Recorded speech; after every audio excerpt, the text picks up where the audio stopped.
no warning signs that I'm aware of. And it was a revelation that the White House had no intention of making public. President Bush was told in August that Osama bin Laden might be planning an attack involving the hijacking. Could have predicted. Nobody in our government, at least.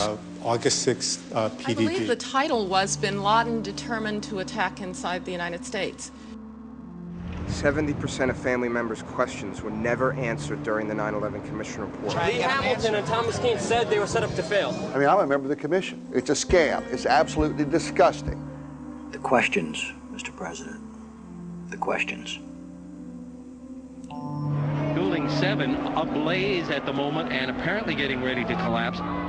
Building 7, freefall collapse. Well, no, there's number 7 coming down. The excitement and the fun that people get watching an old building being demolished, and they wired very carefully for days, and it's a very careful operation. Third time today. It's reminiscent of those pictures we've all seen too much on television before, when a building was deliberately destroyed by well-placed dynamite to knock it down. The smartest thing to do is pull it. And they made that decision to pull, and then we watched the building collapse.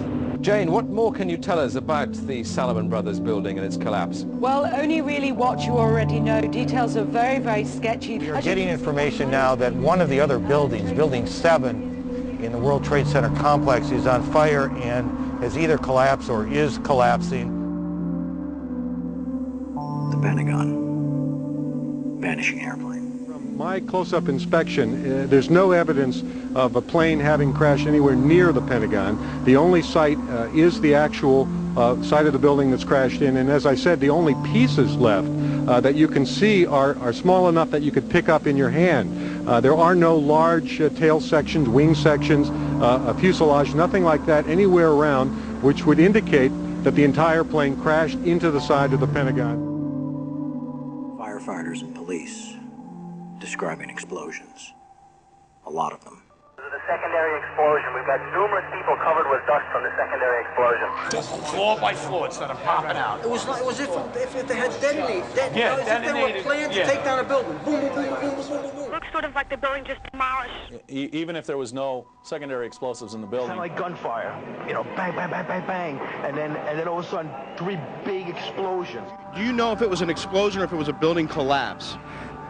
To me, it sounded like an explosion.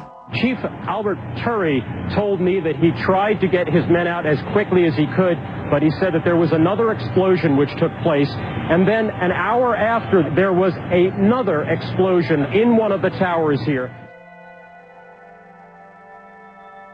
Sibel Edmonds, FBI translator, breaking her gag order. All our intimate relationship with Bin Laden and Taliban. We did carry very intimate relationship with these people all the way up to September 11. Bin Laden was spirited into this military hospital in Rawalpindi for kidney dialysis treatment. The military had him surrounded. They were saying that Osama bin Laden had to be watched carefully and looked after.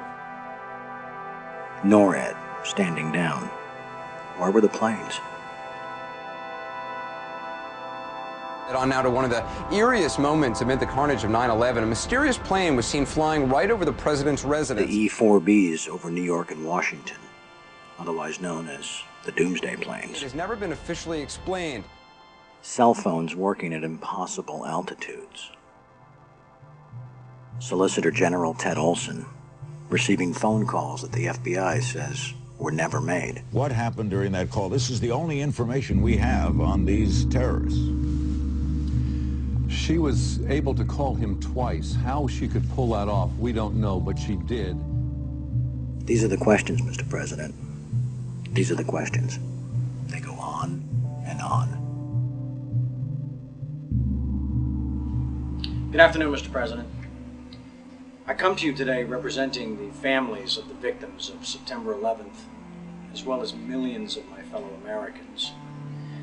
Hopefully by now you've had a chance to read my letter to you, 20 Minutes with the President, and if not, at least had its contents brought to your attention. We have questions, Mr. President. Lots of questions. A lot of them are detailed in my letter, but trust me, there are hundreds of more questions. As my letter chronicles, sir, The 9/11 Commission itself says they were lied to, deceived, and essentially prevented from carrying out a real investigation. The people of the United States and the world demand the truth, sir. We have to continuously ask questions. That's what a patriot does. That's what a true American does. We ask questions. You, sir, have the power as well as the responsibility to initiate a truly independent congressional investigation into the events of 9/11 as well as its aftermath. We want our country back, Mr. President.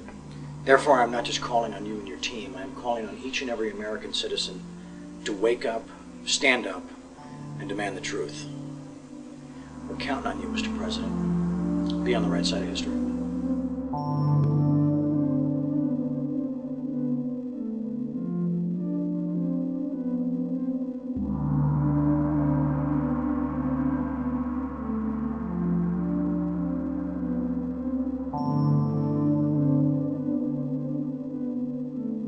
Are you now saying that they weren't asking to block an investigation? An investigation must not interfere with the ongoing efforts to prevent the next attack.